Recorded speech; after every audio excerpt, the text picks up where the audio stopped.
केंद्र एवं राज्य सरकारों के कर्मचारी संगठन पुरानी पेंशन पर निर्णायक लड़ाई की तरफ बढ़ने लगे हैं। केंद्रीय कर्मियों के दो विशाल रैलियों के बाद अब 3 नवंबर को दिल्ली के रामलीला मैदान में ही तीसरी बड़ी रैली होने जा रही है।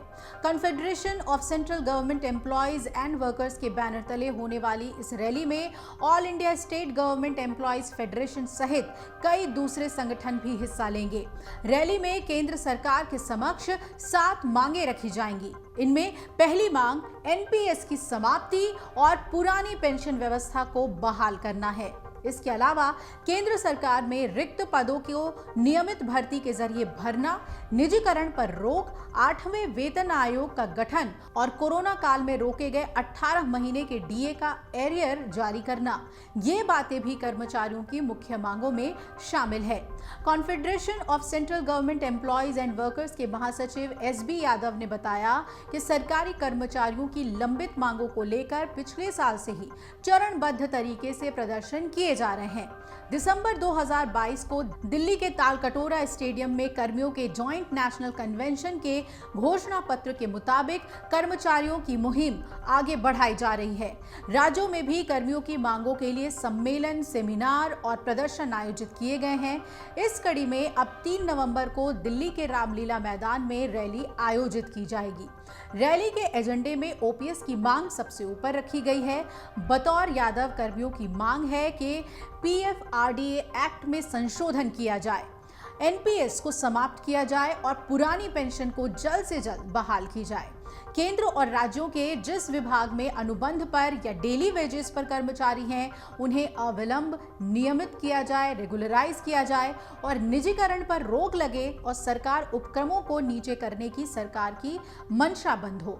डेमोक्रेटिक ट्रेड यूनियन के अधिकारों का पालन भी सुनिश्चित हो और राष्ट्रीय शिक्षा कार्यक्रम का त्याग किया जाए और 8वें वेतन आयोग का गठन हो।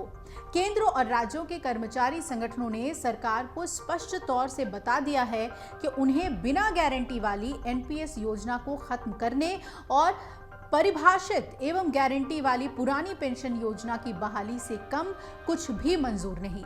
नई दिल्ली के रामलीला मैदान में 10 अगस्त को कर्मियों की एक रैली हुई थी और ओपीएस के लिए गठित national joint council of action यानी एनजेसीए के संचालन समिति के राष्ट्रीय संयोजक एवं स्टाफ साइड की राष्ट्रीय परिषद जेसीएम के सचिव शिव गोपाल मिश्रा ने रैली में कहा था कि लोकसभा चुनाव से पहले पुरानी पेंशन लागू नहीं होती है तो भाजपा को इसका खामियाजा भुगतना होगा। कर्मियों, पेंशनर्स और उनके रिश्तेदारों को मिलाकर ये संख्या 10 करोड़ के पार चली जाती है।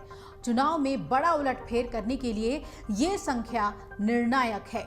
आपको बता दें कि 1 अक्टूबर को रामलीला मैदान में ही पेंशन शंखनाद महारैली का आयोजन हुआ था और इसका आयोजन national movement for old pension scheme के बैनर तले हुआ था। एनएमओपीएस के अध्यक्ष विजय कुमार बंधु ने कहा कि पुरानी पेंशन कर्मियों का अधिकार है, वो इसे लेकर ही रहेंगे। दोनों ही रैलियों में केंद्र एवं राज्य सरकारों के लाखों कर्मियों ने भाग लिया था। इसके बाद 20 सितंबर को हुई राष्ट्रीय परिषद स्टाफ साइड की बैठक के एजेंडे में ओपीएस का मुद्दा टॉप पर रहा था। कर्मचारियों का प्रतिनिधित्व करते हुए अखिल भारतीय रक्षा कर्मचारी महासंघ के महासचिव सी श्री कुमार ने कहा था, हमने सरकार के समक्ष एक बार फिर अपनी मांग दोहराई है और एनपीएस को खत्म किया जाए और पुरानी पेंशन योजना को जल्द से जल्द बहाल करे सरकार। अगर सरकार नहीं मानती है तो देश में कलम छोड़ हड़ताल होगी, रेल के पहिए रोक दिए जाएंगे। श्री कुमार ने यह भी कहा कि सरकार पुरानी पेंशन लागू नहीं करती है तो भारत बंद जैसे कई कठोर कदम भी उठाए जाएंगे और पुरानी पेंशन के लिए कर्मचारी संगठन राष्ट्रव्यापी अनिश्चितकालीन हड़ताल कर सकते हैं। इसके लिए 20 और 21 नवंबर को देश भर में स्ट्राइक बैलेट होगा।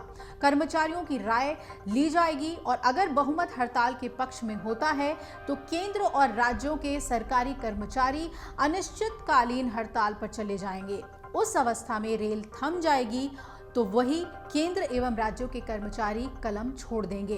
पुरानी पेंशन बहाली के लिए केंद्र एवं राज्यों के कर्मचारी एक साथ आ गए हैं। लगभग देश के सभी कर्मचारी संगठन इस मुद्दे पर एक मत हैं और केंद्र और राज्यों के विभिन्न निगमों और स्वायत्ता प्राप्त संगठनों ने भी ओपीएस की लड़ाई में शामिल होने की बात कही है। कर्मचारियों ने हर तरीके से सरकार के समक्ष पुरानी पेंशन बहाली की गुहार लगाई है, लेकिन उनकी बात सुनी नहीं गई। अब उनके पास अनिश्चितकालीन हड़ताल की एकमात्र विकल्प बचता है। 10 अगस्त और 1 अक्टूबर की रैली में देश भर से आए लाखों कर्मियों ने ओपीएस को लेकर हुंकार भरी थी। अमर उजाला अब आपके टीवी पर भी। अपने स्मार्ट टीवी पर यूट्यूब पर सर्च करें अमर उजाला, चैनल सब्सक्राइब करें और देखें ताजा खबरें, वो भी HD क्वालिटी में। और हाँ, बेल आइकन दबाना ना भूलें ताकि हर खबर हो आपके घर। अमर उजाला, निष्पक्ष, निर्भीक, निरंतर।